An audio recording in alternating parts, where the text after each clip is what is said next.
ଆଜିର ମୁଖ୍ୟ ଖବର। ବାରିପଦାରେ ପଣା ସଂକ୍ରାନ୍ତି ଅତି ଧୁମଧାମରେ ପାଳିତ ହୋଇଯାଇଛି। ପ୍ରତ୍ୟେକଟି ମନ୍ଦିର ଆଜି ଉତ୍ସବ ମୁଖରିତ। ସମସ୍ତ ମନ୍ଦିରରେ ଆଜି ପୂଜା ଅର୍ଚ୍ଚନା ଅତି ଧୁମଧାମରେ ପାଳିତ ହୋଇଛି।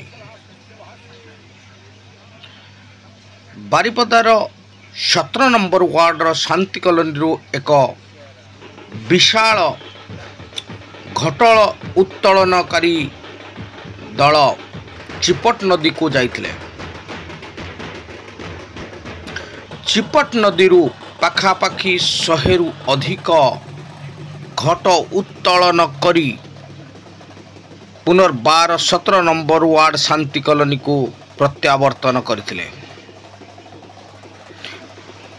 ଏହି ଘଟ ଚିପଟ ନଦୀରୁ ବେଲଗଡ଼ିଆରୁ ଭଞ୍ଜପୁର ଏବଂ ତତ୍ପରେ 17 ନମ୍ବର ୱାର୍ଡରେ ପହଞ୍ଚିଥିଲା। ଘଟ ଉତ୍ତୋଳନକାରୀ ଦଳ ଧାଡ଼ି ବାନ୍ଧି ଶାନ୍ତି ଶୃଙ୍ଖଳାର ସହିତ ସହର ମଧ୍ୟ ଦେଇ ଗତି କରିଥିଲେ। ମଝିରେ ମଝିରେ ରାସ୍ତାରେ ଲୋକେ ତାଙ୍କୁ ପୂଜା ଅର୍ଚ୍ଚନା ମଧ୍ୟ କରୁଥିଲେ। ବ୍ରାହ୍ମଣଙ୍କ ଦ୍ୱାରା ବେଦ ମନ୍ତ୍ରରେ ଆଜି ନଦୀରୁ ଘଟ ଉତ୍ତୋଳନ କରାଯାଇଥିଲା। ଏହି ଘଟ ଗୁଡ଼ିକ ଯେତେବେଳେ ରୋଡ଼ରେ ଆସୁଥିଲା ସେତେବେଳେ ଲୋକମାନେ ରୁଣ୍ଡ ହେଉଥିଲେ। ଉତ୍ସାହର ସହିତ ଘଟଯାତ୍ରାକୁ ଦର୍ଶନ କରୁଥିଲେ।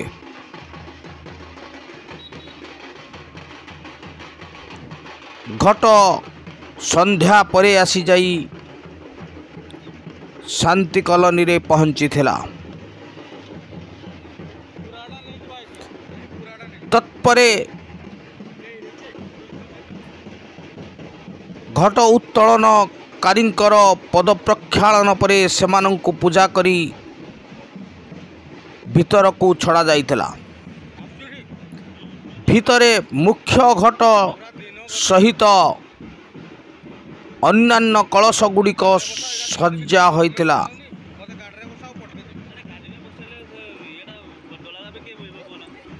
ଏହାପରେ ଜଳଦାନ ଏବଂ ତତ୍ପରେ ଅନ୍ନଦାନ କରାଯାଇଥିଲା। ଏହି ପୂଜା 3 ଦିନ ଧରି ତାଙ୍କର ପୀଠରେ ଚାଲିଥାଏ। ଏହି 3 ଦିନ ହୁମାହୁତି, ବେଦଧ୍ୱନି, ଚଣ୍ଡୀପାଠ ସହିତ ପ୍ରତ୍ୟେକ ଦିନ ପ୍ରସାଦ ସେବନର ବ୍ୟବସ୍ଥା କରାଯାଇଥାଏ। ବାଦ୍ୟର ତାଳେ ତାଳେ ସହରଟି ପ୍ରକମ୍ପିତ ହେଉଥିଲା। ବାଦ୍ୟ ସହିତ ନୃତ୍ୟ ଏବଂ ଦାସୀର ଦୃଶ୍ୟ ଅତି ମନୋହରା ହୋଇଥିଲା। ସର୍ବସାଧାରଣ ରାସ୍ତାର ଦୁଇ ପାଖରେ ଦଣ୍ଡାୟମାନ ହୋଇ ଦର୍ଶନ କରୁଥିଲେ।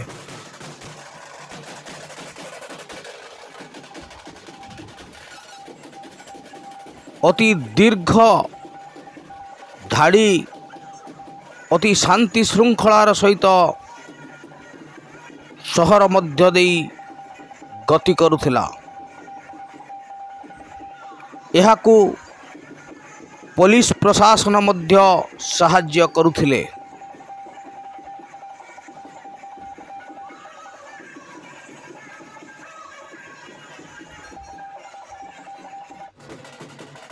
ଏବଂ ଦର୍ଶକ ମଧ୍ୟ ସମ୍ପୂର୍ଣ୍ଣ ସାହାଯ୍ୟ କରୁଥିଲେ।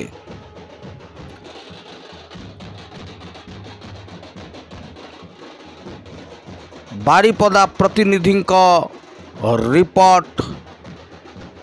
खबर खटा मिठा। नमस्कार, जो माने प्रथमे यही चैनल को आसचंती सब्सक्राइब करिवे तथा अन्य माननकु खबर पहुँचेबा पई लाइक एवं शेयर करिवे। अन्य एडवर्टाइजमेंट किंबा वीडियो पई आपण माने दिया जाइथिबा फोन नंबर रे कॉल करि परिबे। आपण मानकर दर्शन पाई अनेक अनेक धन्यवाद।